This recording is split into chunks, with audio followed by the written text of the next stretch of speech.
welcome back. This is SB Games and we're going to be playing Portal Part 3 with developer commentary on. So let's continue. Now it gets very tricky now, this game. It's you know, because obviously you control both portals. A lot of this one is with the balls and the speed and things like that now you have to take into an account. It is a lot more difficult now. I will probably get stuck on certain puzzles now. I apologise for that, but after all it is a puzzle game, so yeah. Right, let's do this one here. Now that you are in control of both portals, this next test could take a very, very long time. If you become lightheaded from thirst, feel free to pass out. An intubation associate will be dispatched to revive you with peptic salve and adrenaline. Now that is funny to her. From largely placeholder art to a final visual design, this was the first level to get a face-off. We chose this map because it had many of our gameplay elements integrated into the relatively small space. The test chamber art direction was designed to make everything appear beautifully placed. The simple design lets focus players on the puzzles. It also provides a nice contrast to the later, much less sterile behind-the-scenes environments, which contributes to a clear sense of progression. This is the first map in which we experimented with solving the puzzle in as few portal placements as possible. I've been an idiot. We tried to fit that concept into the story mode, but were never quite able to sell it. Instead of abandoning the idea altogether, we added the concept to a series of post-game challenge maps. That and start the elevator. Nope, okay. What was I doing? There we go. I will start this up. Now, I'm an idiot. I should have just... No, okay, I'm an idiot. I didn't make it. There's the radios. This is why I thought they were either definitely suspicious or something, because they were always in it. And there we go. But I will grab this here. And off we go. Please don't say that's not through there. Okay, that was lucky. And there we go. That is this puzzle done. With all the commentary heard, let's continue. As part of a previously mentioned required test protocol, we can no longer lie to you. When the testing is over, you will be missed.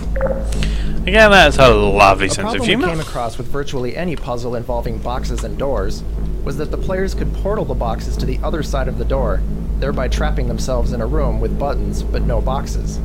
We set up special triggers to detect and handle these cases, and then added the box delivery tubes to ensure players could always be supplied with the required tools. Right, let's continue. And that was like a small fragment of what this game has to offer when it gets harder. As you see then, that can be very daunting and confusing. It was the first time I played this game. I was very confused and didn't really know what I was doing. I was shooting portals all over the place, putting cubes all over the place, completely making a mess of this game. Here at number 14, I believe. All subjects intending to handle high-energy gamma-leaking portal technology must be informed that they may be informed of applicable regulatory compliance issues. No further compliance information is required or will be provided, and you are an excellent test subject. A few playtesters put a portal on the floor here, and used the rising stair pit to skip the rest of the puzzle. We'll usually rework a level if playtesters discover a way to bypass chunks of the puzzle too easily. But in this and a few other cases where skipping ahead arguably takes more skill than solving the puzzle properly, we let the ninja solution stand. Here we go. This is a great spot to appreciate the recursive nature of portals. If you place a portal on each side of this hallway, you'll notice the portals seem to go on forever, similar to the effect you get in a Hall of Mirrors. In actuality, we support a maximum of 9 recursive portal views down any chain of portals. We achieve the impression of infinite recursion by copying part of the previously rendered frame onto the final portal in the recursive chain. It's not perfect, but it's inexpensive and effective. Right, here we go, let's continue. Just double check what one I put out, the blue one. And here we go. We designed this room to draw the player's eyes to the box. The light from the observation room casts horizontal shadows that point at the box, which is directly lit by a warm light from the ceiling.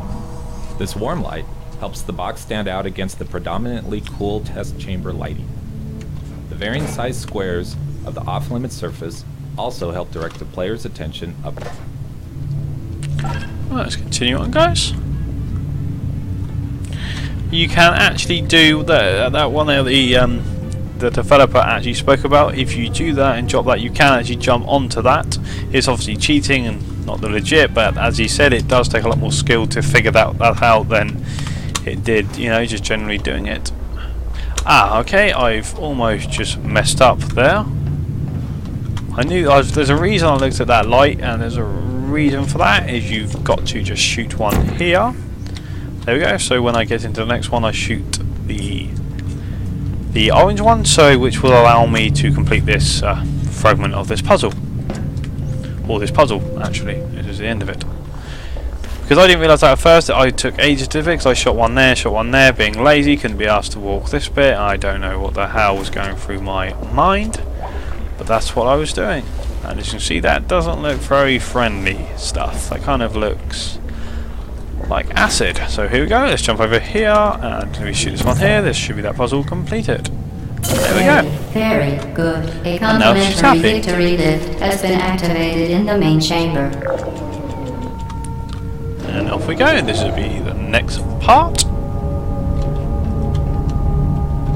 Puzzle. This is where it gets really complicated. Now this specific next part of the game did take me a little while to solve it. My first and second playthrough of Portal. But hopefully this time I should memorise a lot of it. But if I do get stuck, I do apologise, but I will not give up. I will complete it. The Enrichment Center is committed to the well-being of all participants. Cake and grief counseling will be available at the conclusion of the test. Thank you for helping us help you help us. Cake, guys. Cake. For those who've completed, you know a lot about the cake. This section went through several iterations because it's the first place where players are required to perform possibly the trickiest portal maneuver, the double fling. Originally, the room also featured an energy ball redirection puzzle. Combined with a new double fling skill, however, it proved to be too much for most playtesters.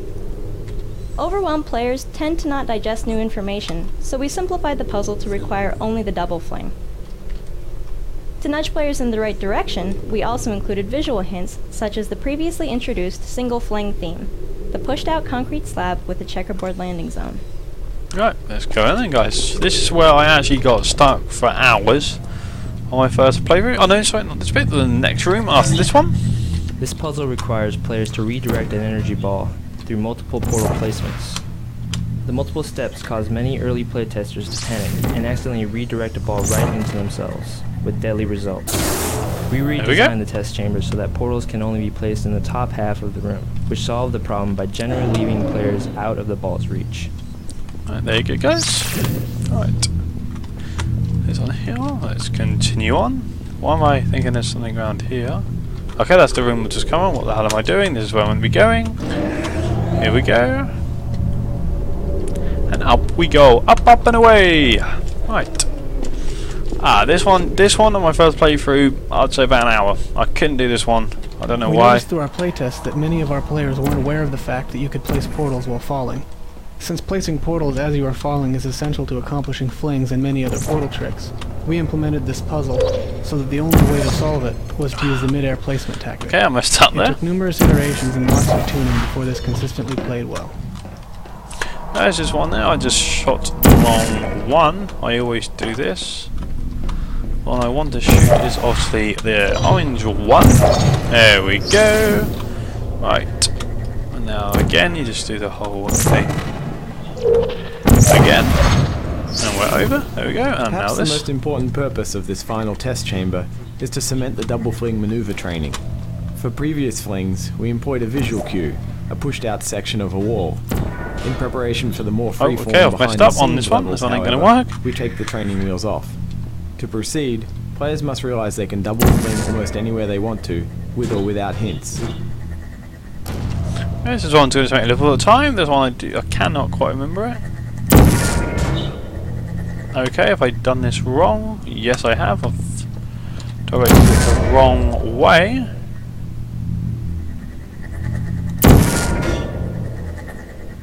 Okay, sorry guys, this one will take me a little while.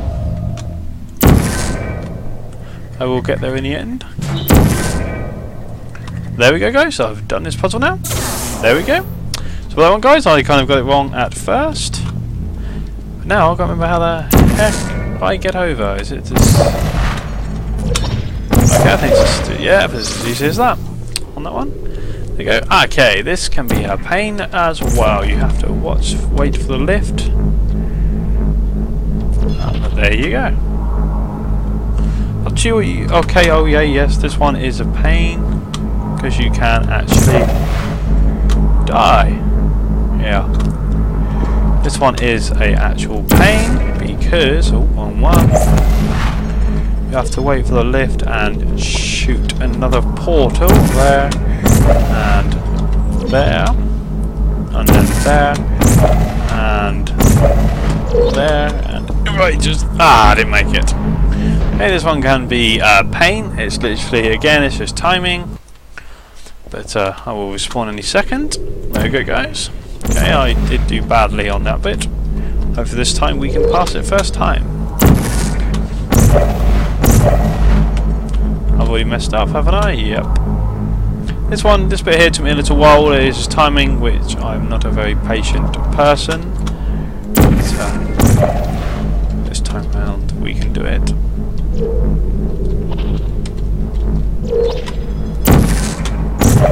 It's all about speed, this bit is. Or you can do it like that and do it too fast and you're going to die. So just respawn again.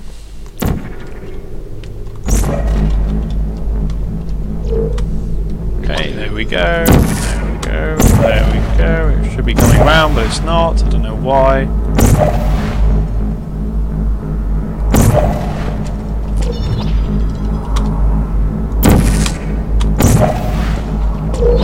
There we go, but that's not going to... Oh, yes it is. Am I just being... Yes, I'm being stupid. I could have done it that way. Okay, there we go. In this puzzle, we wanted players to realize that, using portals, they can travel long distances in a short step. Originally, we had stairs from the ground level to the upper rooms. Many playtesters, however, were able to run from one room to the other quickly enough to consider it a solution, without ever thinking to use the even easier portal method. By changing the stairs to very slow-moving lifts, we were able to level the travel time for all player experience levels, thus making the intended solution more clear. This one's all about timing. Did you know there we go. You can donate one or all of your vital organs to the Aperture Science Self-Esteem Fund for Girls? It's true. There you go, guys. That one there is all about timing and swiftness, really. Right, so let's continue on with the next part. As I said, now it's getting a lot faster and harder. I purely am only going through them like this purely because I've already done this game, and it's just, you know, once you've done it a couple of times, you'll hopefully remember the puzzles and make it a lot easier. Right, here we go. Due to mandatory scheduled maintenance, the appropriate chamber for this testing sequence is currently unavailable. It has been replaced with a live fire course designed for military androids. There you go, now you see the turrets. These guys are really awesome and really fun. These guys, I actually feel sorry for these guys when you kill them. You will see why in a minute. For Portal, we wanted to create a turret that was different from the traditional Half-Life 2 turrets. The Half-Life 2 turrets are nothing more than mindless mounted guns. In Portal, we wanted the turrets to have personality, to be characters. The first step was the redesign of the look. Once we had the look of the new turrets, they seemed less like menacing machine guns and more like cute robots. And robots can never really be cute until they are talking robots. So the next step was creating the vocal characteristics of the turrets. Working with Ellen McLean, we settled on an innocent-sounding voice with dialogue. That's just beautiful, Ellen McLean. This juxtaposition of killing machine and innocent, non-aggressive personality ends up making the Portal turret a memorable character.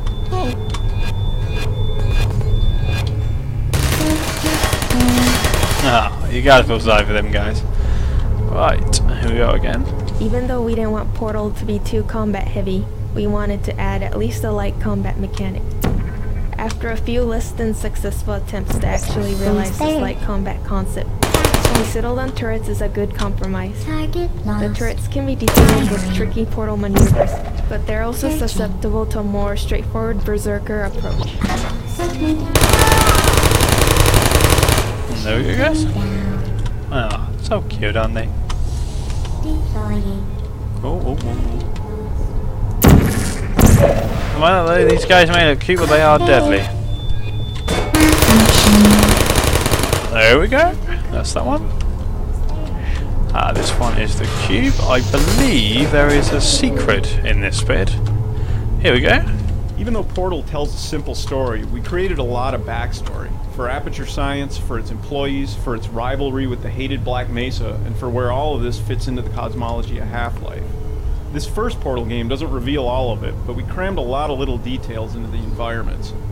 This area, for instance, called the Ratman Den, hints that there may be other people trapped in the facility.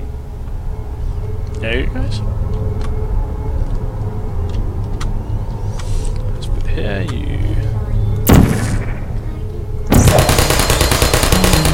Okay, I failed. It's not the legit way of doing this. I might actually die. Oh no, I was lucky. Okay, now I'm dead. I'll just have to do this story again. Obviously that's not actually the legit way of doing that part of that puzzle. I accidentally fell through. But, guys, just in case you missed it, there is there right then. There we go. Portal tells a simple story. We created a lot of backstory. For Aperture Science, for its employees, for its rivalry with the hated Black Mesa, for where all of this fits into the cosmology of Half-Life. There we go. This first Portal game doesn't reveal all of it, but we crammed a lot of little details into the environment. This area, for instance, called the Ratman Den, hints that there may be other people trapped in the facility.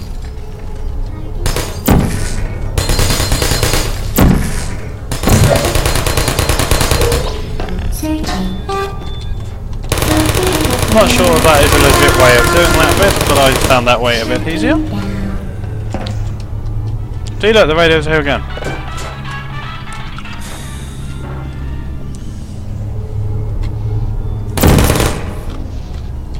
Ow.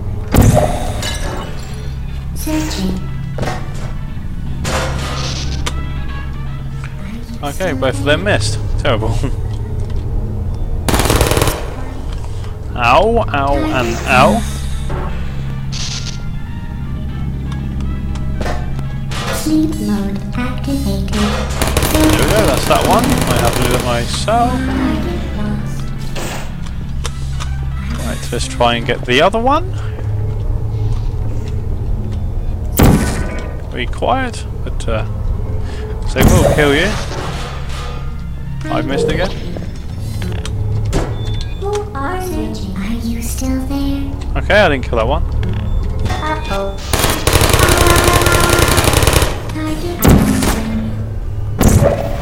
And there we go. That's that one now. I'm not sure that is the legit way of doing that puzzle, but that's the way I found it easier. I think you're meant to use a lot of the cubes.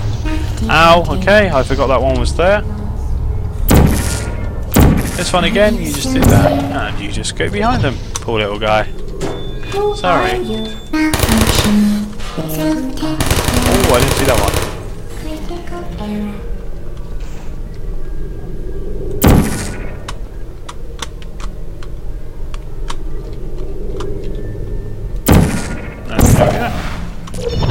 Please put me down. Searching.